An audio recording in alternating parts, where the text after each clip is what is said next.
Welcome back to the deep dive. Today we are not just analyzing a case file. No. We are stepping directly onto a moving train, a very specific car, deep under the bedrock of New York City. We are listening to the immediate, urgent, and frankly, highly intelligent internal monologue of William Heller, a young man who has vanished. A young man driven by a world-ending delusion and who is, now known by his street name, Lowboy. And our sources, they just drop us right in, don't they? They do, right into that immediate experience. We find Lowboy, and he's pressing his right cheek against the train's glass. He can feel the tunnel, this whole infrastructure of his escape slipping around the car like a hand into a pocket. That's such a specific image. It's almost affectionate. It is. It's an oddly visceral connection to this cold mechanical system that he now inhabits. And what's so fascinating, I think, is the contradiction in his internal state. He finds comfort. Even that affection you mentioned in the squealing of the housings, the sounds of the machinery. Yeah, the workings of it. Exactly. But at the same time, he defines his own existence as this high-stakes confinement. He sees himself as a prisoner of my own brain pan, hostage of my limbic system. So his body is the prison. Right. And the tunnel is the path to liberation. But this liberation is an extremely dangerous kind of awakening. It's fueled by his withdrawal from psychiatric medication. You can feel the energy in his thoughts. Oh, absolutely. There's an almost giddy quality to it. He thinks, I can make jokes again. I never could have made jokes yesterday. So this isn't just an escape from an institution. No, it's a psychotic transformation. He's becoming a new, activated self, one who he believes is capable of, well, a monumental and violent purpose. And the stakes couldn't be higher for everyone involved.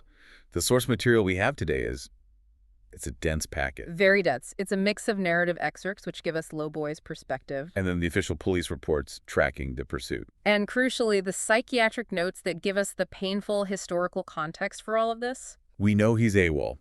We know he has deliberately stopped taking his Zyprexa and his Depakote. Which is a direct violation of his release. And he's already committed an assault on the Uptown Beeline.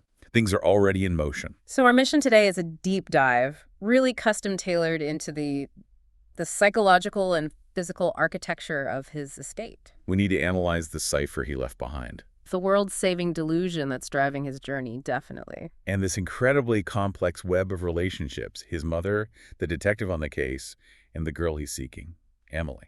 Right, and they're all, in their own ways, either hunting him or being pulled deeper and deeper into his chaos. And the central paradox, the thing we have to hold on to through this whole discussion, is the urgency Lowboy feels. He truly believes he's on a mission of consequence, a matter of urgency, a matter possibly of life and death. While for the authorities, this is a race against time. A race to find a deteriorating but highly intelligent mind before he can fulfill the violent implications of his calling. Okay, so let's unpack this internal world first, starting with how William Heller actually sees the underground. For Lowboy, the subway isn't just, transportation. Right. It's a living, breathing, philosophical system. He views the tunnel itself as a kind of closed, necessary loop. He gives it a name, doesn't he? He does. He immediately transforms the physical reality into mythology. He calls the entire subway system Ouroboros. The ancient symbol. The dragon or the snake. Eating its own tail. Exactly. It's a perfect metaphor for his own looping, obsessive psychological state, that infinite cyclical self-consumption. That is a fascinating synthesis, taking this enormous modern industrial system. And just imposing an ancient mythological structure right on top of it. But at the same time, he has this deep respect for the mundane, specific mechanics of it all. Oh, completely. He notes that the tunnel system is wound and snarled together like telephone wire, chaotic and complex. But he praises its efficiency. He does. He knows the climate down there is stable, hovering comfortably between 62 and 68 degrees. He appreciates the precision engineering. Like the ribbon-pressed butterfly shocks. Manufactured in St. Louis, Missouri. He knows the details. He respects them because they keep the jarring to a minimum.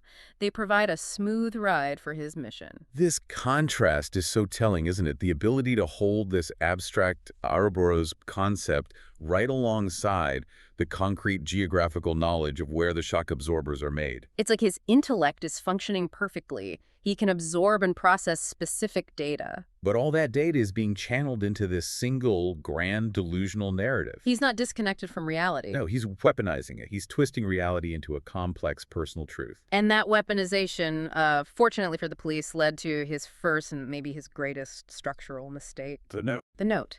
Our sources show Detective Lateef's primary breakthrough came from the cryptic note Will left, addressed to Violet.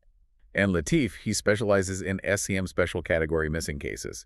These are the really high-stakes ones, right? Exactly.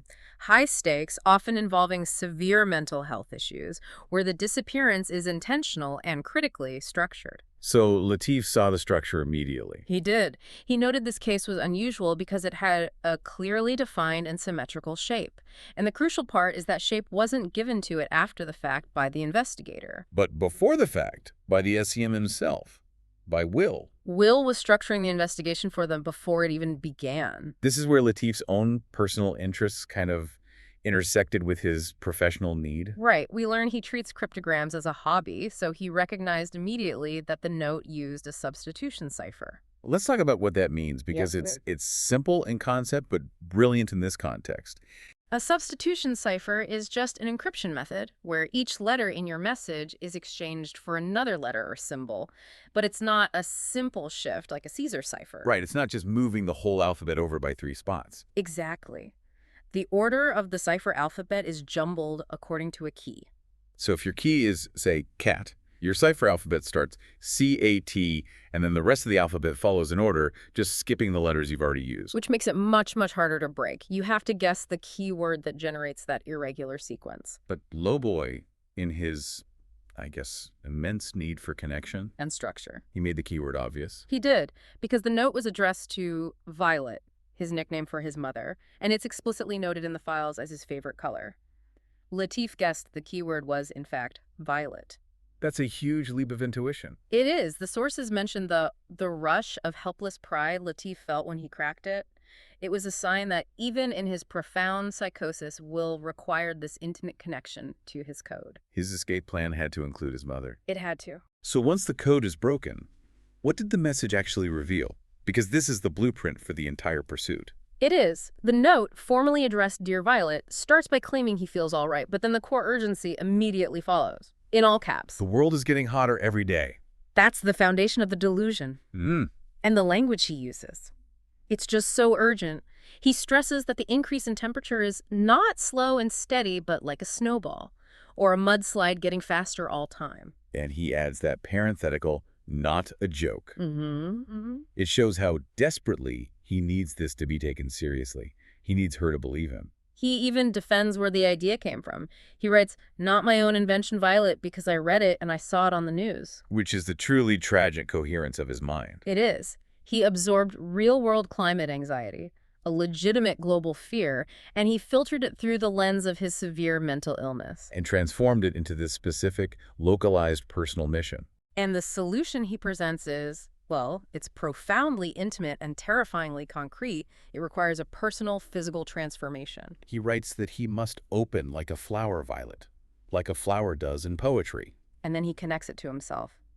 I think that might help as the world is inside of me, and that Will might help to cool the world.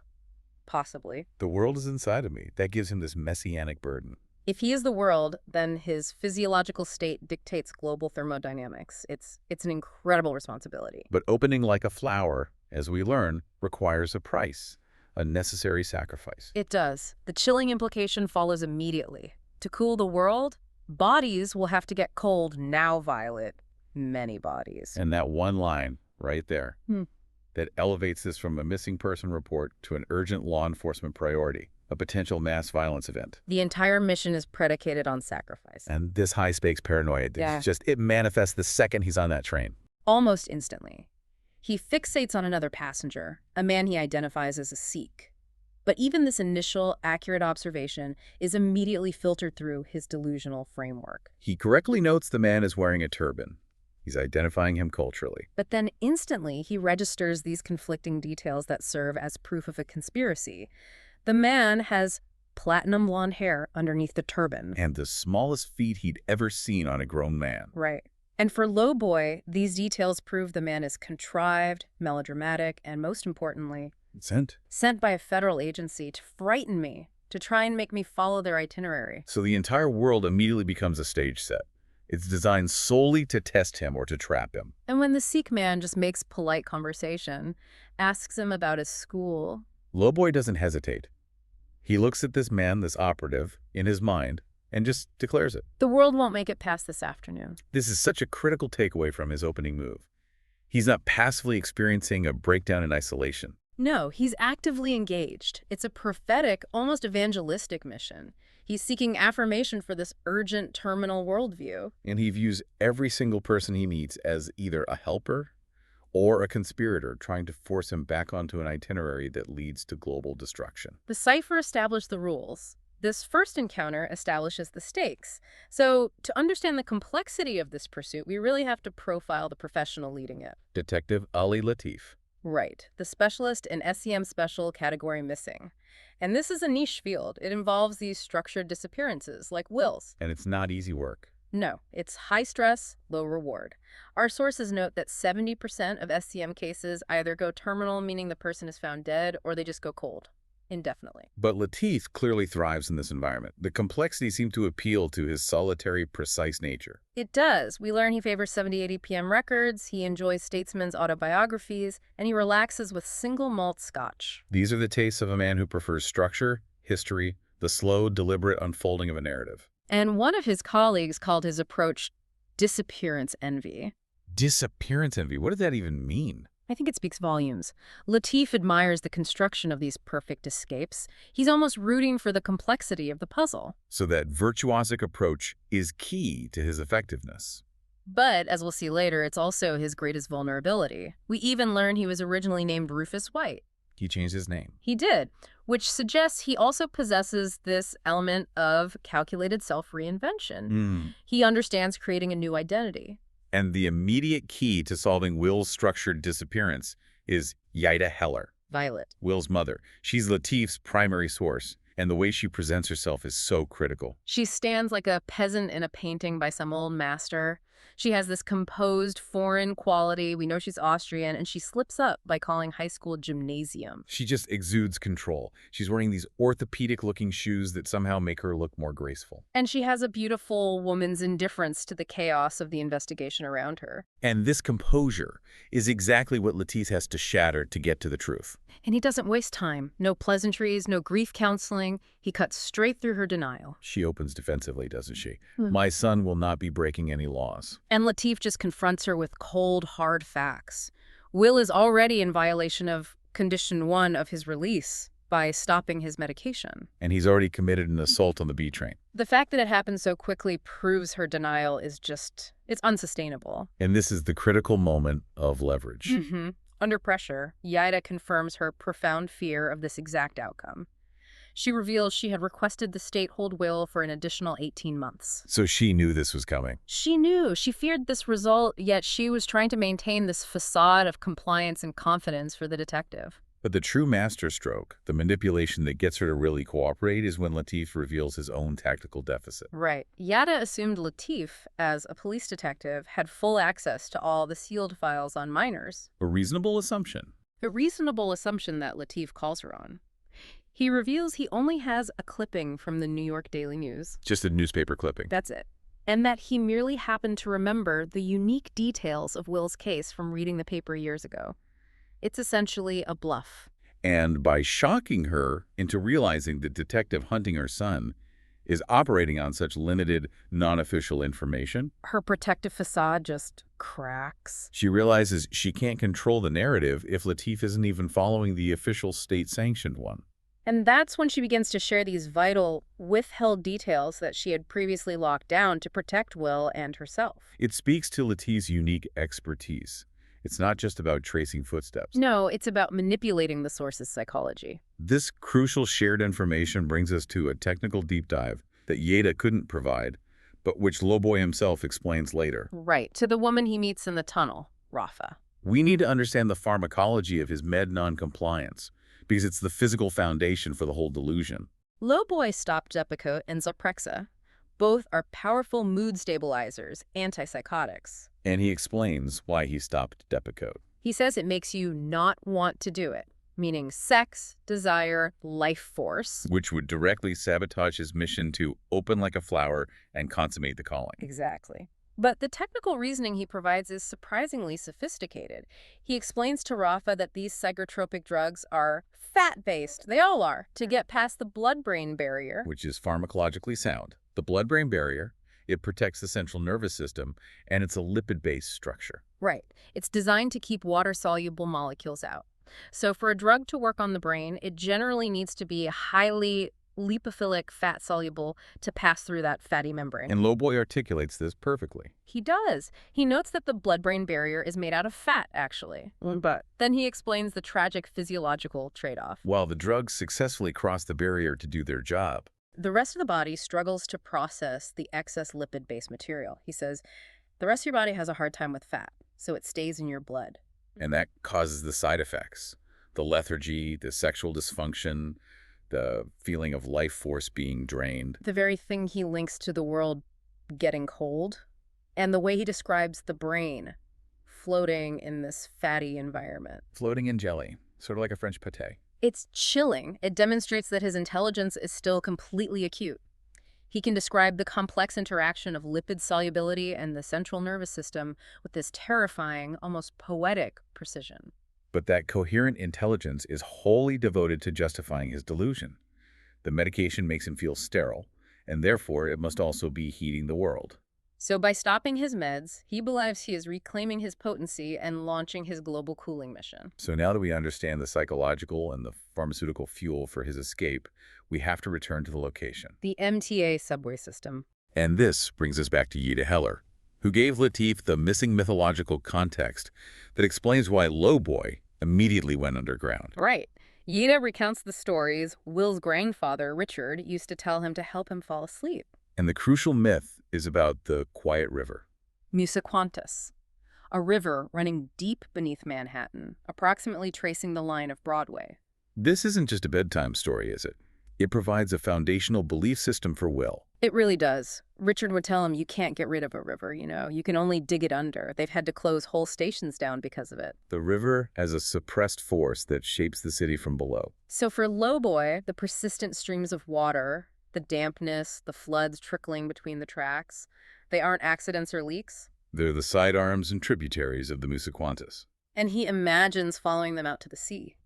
The subway, therefore, is literally a map of his inherited emotional landscape. It's a place of hidden, necessary channels that lead to escape and cleansing. This is why Yda's prophecy to Lateef was so accurate. She knew. She told him Will would stay within the confines of the MTA network until he was caught, or until he emerged, having fulfilled his calling. He wasn't hiding in the traditional sense. No, he was seeking sanctuary in a mythological system. And this prediction pays off pretty quickly for Lateef. It does. The first positive sighting occurs at 84th and Columbus Circle, and critically, a traffic cop spots Lowboy through a grate Under the sidewalk. under the sidewalk. This immediately confirms Yda's insight and directs Lateef to the forgotten peripheral spaces of the tunnel system, not the main platforms. Lowboy is literally inhabiting the cracks of the city. And down in those cracks off the main track areas, he meets a woman holding a small blue suitcase. He knows her as Heather Covington. But we later learn the responding officer, Martinez, calls her Rafa. So who is Rafa? She seems to be a fellow fugitive, a denizen of the MTA's periphery. She takes him to a side passage, a small L-shaped room with rust-streaked walls. It's a literal inversion of the city. And the room is partially lit by these 4 high quadrangles of daylight coming from the grate above. It's a very specific, memorable detail from the sources. They're under the sidewalk, and they can see people walking past overhead like flightless birds. They are observers from below, hidden from the surface world, in this secret inverted sanctuary. And this setting, it sets the stage for Lowboy's necessary fulfillment. His calling is urgent, the world is getting hotter, he needs to open like a flower. So he attempts intimacy with Rafa. Believing this is the only way to break the membrane that had held him all his life, to slip out into the putrefying world, he had to put himself into another body. This sexual act, in his mind, is a global thermodynamic event, a world-saving one. But the act of salvation is interrupted. Officer Martinez, having spotted the movement from the grate, approaches. He smells good times, implying Rafa may have been using drugs, or at least that the space indicated illicit activity. And Martinez calls out to her, to Rafa. Right. And the confrontation forces an immediate escape. Rafa tries to shield Lowboy, but he kicks past her, sliding out between her spread legs like a baby. What a chilling image, a frantic, forced rebirth. It is. He escapes back into the dark Ouroboros, only saving himself from falling onto the tracks by catching the crimped edge this seam. So his first attempt at fulfilling the calling is violently interrupted. He's thrown back into the chaos of the system. And he may have escaped the police for now, but his mission remains incomplete. Which forces him towards a second, more crucial target. Emily Wallace. The failure with Rafa doesn't dissuade him. It only reinforces the urgency of finding the one person who previously enabled his history of violence, Emily, to complete his personal sacrifice. To fully grasp why Lowboy is so fixated on Emily and the nature of this sacrifice, we have to devote some real time to synthesizing the psychiatric history that Yda Heller eventually shared with Lateef. This is the painful context. It connects his past trauma to his current messianic delusion. It all starts very sharply at age 12. He's in his grandfather Richard's garden in Park Slope, Brooklyn. His favorite refuge. His refuge, yes. He was wedged in a cast-iron chair, hidden by Richard's prize-winning tomatoes. This idyllic setting was the site of his first major psychological break. And he was drawing comics at the time. He was. And in these narratives, his mother, Violet, was the unambiguous villain. He named her the final solution. Wow. And he drew her wearing a black rubber cape. The historical weight of that name choice, even from a 12-year-old, is just horrifying. It speaks to a profound, early terror projected onto the maternal figure. Absolutely. And during the actual break, the sources state he was found naked and humming. When Yda finally convinced him to speak, he delivered that deeply wounding line. You're a piece of old bread, Violet. A piece of dead music. The core trauma right there. Equating his mother, Violet, the color, the flower, with something sterile, desiccated, used up. And this theme of dryness and sterility is the direct antecedent to his adult delusion. Exactly. The world is getting hotter and needs to open like a flower violet to cool down. His mission is to reverse that childhood perception that his mother and the world she represents is dead music. The psychiatric profile gets even deeper with the evidence Yda tried to suppress. The incident with the Playboy magazine. This is the material that really unlocks the psychological geometry of his confusion between sex, violence, and salvation. It wasn't just a casual discovery. He was using the magazine as source material for his comic book narratives. The pieces he cut out, arms, legs, heads, were surgically neat. He was using parts of the human body as tokens for his intellectual narrative game. But the centerfold, the most visually significant image, was treated completely differently. It wasn't excised, it was mutilated. In a very specific, ritualistic way. Yes. He had taken a razor and made deep, heavy gouges across the woman's face, spreading out from the center like an asterisk. An asterisk. And Yda, in her recounting to Lateef, she interprets this brutal opening as the solution. The violence directed at the face, the seat of identity, was his attempt to impose a geometric solution onto the messy, frightening reality of adult female sexuality. And then there's the detail that Yda confessed truly horrified her. The cut-out, blue-fingernailed hand. He pasted this hand, taken from another page, directly over the woman's genitals, and when Yda asked him what this area was, Lowboy told her, "That's the problem, Violet." This is the precise psychological diagram of his psychosis, isn't it? It is. The female body is split into two parts for him.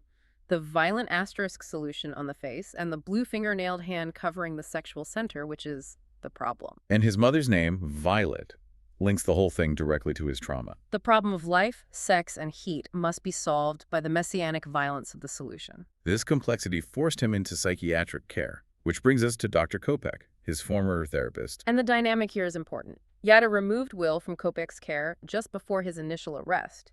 She clearly distrusted the professional attempt to treat her son. So when Lateef visits Kopek, how does he react? Kopek remains professionally detached but extremely cautious. He notes that Will has never responded well to stress and warns Lateef directly to assume Will will act violently. Kopek understands the volatile nature of this integrated delusion. And Kopek also subtly criticizes Yda. He does. He confirmed she had little confidence in my relationship with Will and that she had him removed, suggesting she preferred her own narrative control over professional therapy. Yda later admits Kopech was right, confessing, "I've always asked more of Will than I should have." But even then, she frames it in a complicated way.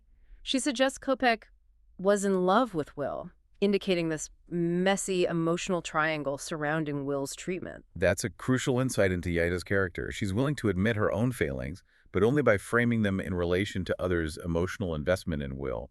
It's a deflection. Exactly. And the final crucial piece of Will's history is the person he's now seeking. Emily Wallace. The girl Will pushed onto the subway tracks in a previous high-profile incident that led to his institutionalization. But here is the profound codependence. Emily refused to testify against him. She claimed she jumped of her own volition. She took the blame. She did. This denial of Lowboy's violence, taking the blame onto herself, established a deep, complex, and potentially very dangerous relationship. Yda explicitly noted that Emily always had the upper hand with Will. So Lowboy's current mission to find Emily isn't about finding a victim. Not at all. It's about finding the one person whose reality he knows he can warp, the one person who previously affirmed his exemption from consequence. He needs her to validate his new high-stakes narrative of global salvation. The stage is set for the final confrontation. Lateef finally gets the lead he needs. He correlates Will's history with Kopech's warning and realizes Will will go to Emily Wallace at her school, Crowley. So Lateef and Yda coordinate. They try to get there just as Will finds Emily. But the instant Will and Emily connect, they break into a sprint. They move with the alarming single-mindedness of lifelong fugitives. You know how to run together. They do. It suggests their relationship, though broken by institutionalization, has this deep, shared history of evasion. And Lateef, whose last foot pursuit was literally in the previous century, struggles immediately. He's running through the West Village, and he's realizing the absurdity of his physical state compared to the urgency of his mission. He internally calls himself a cop on a sitcom, a show that never made it past the pilot. The intellectual tracker is failing in the physical realm. The strain is too great. He's knocked down by a bike. He sustains a head wound. He's forced to stop the pursuit, bleeding from his skull. The professional chase collapses. It does. He rests on a stoop, recovering, and what does he do? He pulls out the New York Daily News. The one clipping. The single, flimsy clipping that formed the entire basis of his investigation. He watches the fugitives disappear and observes that Will moves with that same stillness as his mother. Something disciplined, wrong, and disconcerting. The amateur source material's all he has left. The expert tracker has been physically removed from the chase. And the fugitives disappear underground. Lowboy finally caught up to Emily at Crowley, and she initially calls him retarded for abandoning her, but she immediately agrees to leave with him. And as they move through the streets, Lowboy shatters her narrative, the one they both relied on. He does. He tells her, "I didn't push you off the platform, Emily." That forces a breakdown of their shared history. It forces her to confront the reality that he was violent and that she lied to protect him. He then details the trauma of his institutionalization, which he calls Bella Vista Clinic. Review in Spanish. He describes the mind-numbing flat time when he was heavily medicated, bedridden, struggling to reclaim his identity. And he talks about the temperature games. The terrifying temperature games played by the doctor, Fleissig, who would put degrees into my body using crude oil and electronics. This is the specific moment where his environmental delusion was physically manifested. The feeling of the world heating up was literally imposed on him in the clinic. And he mentions the patient who was there before him, Baby, a dying man. Lowboy realizes, I was going to be the new Baby. He was replacing a dying patient. And during this time, he saw the world getting hotter, solidifying his role as the necessary replacement. The one who must perform the miracle of cooling the world. Now, leading Emily through the tunnels, he romanticizes the danger. He calls the system, the place of his confinement and escape, the tunnel of love. And this journey culminates at his final sacred destination. The abandoned City Hall station. Closed since 1945. Right. And the station is famous for its architecture. Emily is initially struck by its beauty. She calls it a glittering skylit tomb with vaulted arches and stained glass windows. But Lowboy isn't seeing beauty. He's seeing mystical geometry. He notes the structure's sacred numerology, 7 for Christ Jesus, 3 for the Trinity. The destination is not simply a hiding spot, it's a sacred space. A temple, where the fulfillment of a calling must occur. This is the moment of truth for his entire journey. Lowboy explains his final plan, and he links the environmental delusion directly to his experience with medication. He argues that meds like Traminex, Zyprexa, Depakote, they get flushed into the water system. And that this chemical runoff causes no fucking sexual dysfunction, and that contributes to the world's heat. The logic is chillingly precise. It is. If the world isn't performing the natural act of renewal and creation, it will overheat.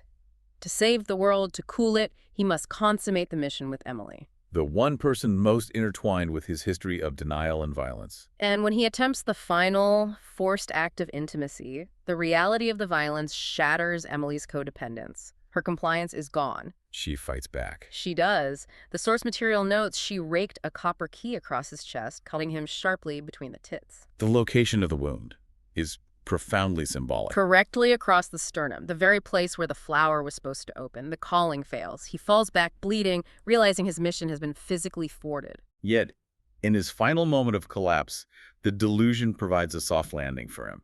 It does. He interprets the violence as a kind of salvation. He tells himself that he saved the world.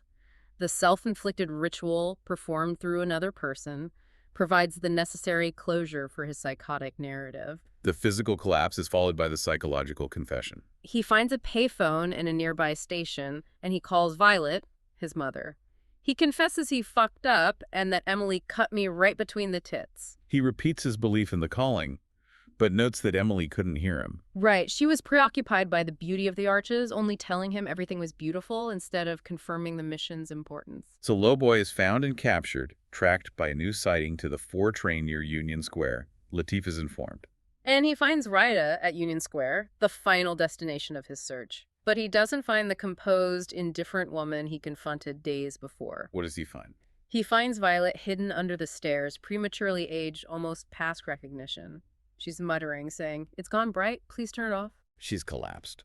Yda Heller, the controlled, self-possessed mother, has herself collapsed into a state of profound shock and psychological denial. And in that moment, Lateef realizes. He realizes he was never truly tracking a simple SEM case. He realizes Yda had never been a reliable partner. She was projecting her own desperation and grief onto his investigation, manipulating the facts and the narrative he used to hunt her son. He reaches the final, devastating conclusion about his entire investigation. A conclusion that confirms his initial vulnerability to that disappearance envy. He realizes, I saw what she told me to see. The expert SCM tracker The man who specialized in structured disappearances was himself rendered an SCM, manipulated into following a false narrative that led to his own injury and the mother's eventual breakdown. His professional structure was defeated by emotional denial. The tragedy of William Heller isn't just his own breakdown, it's the structural damage he inflicted on everyone connected to him. The mother whose denial was shattered, the girl whose codependence was weaponized. And the expert detective, who allowed his own desire for a solvable puzzle to override his critical judgment. What stands out to you now is just the profound, multi-layered structure of this whole reality. We started with the substitution cipher. An intellectual exercise defining this grand messianic mission to cool the world. Then we followed an expert tracker, Detective Lateef, who used his specific knowledge of missing persons to try and crack a psychological code. But the entire pursuit was poisoned by the source material itself. The mother's denial, the grandfather's myths. And the horrifying psychiatric history of a boy who saw his mother as the final solution and the area of desire as the problem. Will's journey, it just highlights the truly horrifying reality of a brilliant mind attempting to process global existential anxieties like climate change through a severely distorted, self-sacrificial lens. And Detective Lateef's ultimate failure was one of epistemology. He hinged his investigation on accepting Yda's curated narrative, even though he knew he lacked official documentation. He was tricked by his own desire for the puzzle to be perfectly solvable. Concluding, he was manipulated by the person most desperate for the outcome to align with her personal history of denial and control. And Lowboy's entire desperate mission was built on cooling the world, a task that demanded he inflict profound psychological and physical pain on the people he loved most. Resulting in his ultimate psychological and physical collapse. He sought to open like a flower, but was instead cut down. The core irony, the final crushing insight, is that the very sickness he carried inside was the solution he was searching for. He was convinced the world was inside of him. And in the most tragic sense, his internal chaos, his need for structure and purpose, that was all he had left. It was a perfectly constructed internal reality, even as it destroyed the external one. So what does this all mean for us, you the listeners? Lowboy's experience forces us to consider the boundary between personal perception and objective reality, and how easily a carefully constructed narrative can lead even an expert astray. Detective Lateef was manipulated by a narrative spun by the person most invested in maintaining a specific, often painful, outcome. So we have to ask, in a world where delusion and reality are so often intimately intertwined, how do we distinguish the most desperate narrative from our own critical, objective perspective? And how quickly can our own intellectual enthusiasm for solving a puzzle blind us to the messy, painful truth? That complexity of perception, it lingers long after the train leaves the station. The subway tunnel may maintain a fixed temperature between 62 and 68 degrees, but the human mind is always getting hotter. That's a final thought worth mulling over. That's all for this deep dive. We'll see you next time.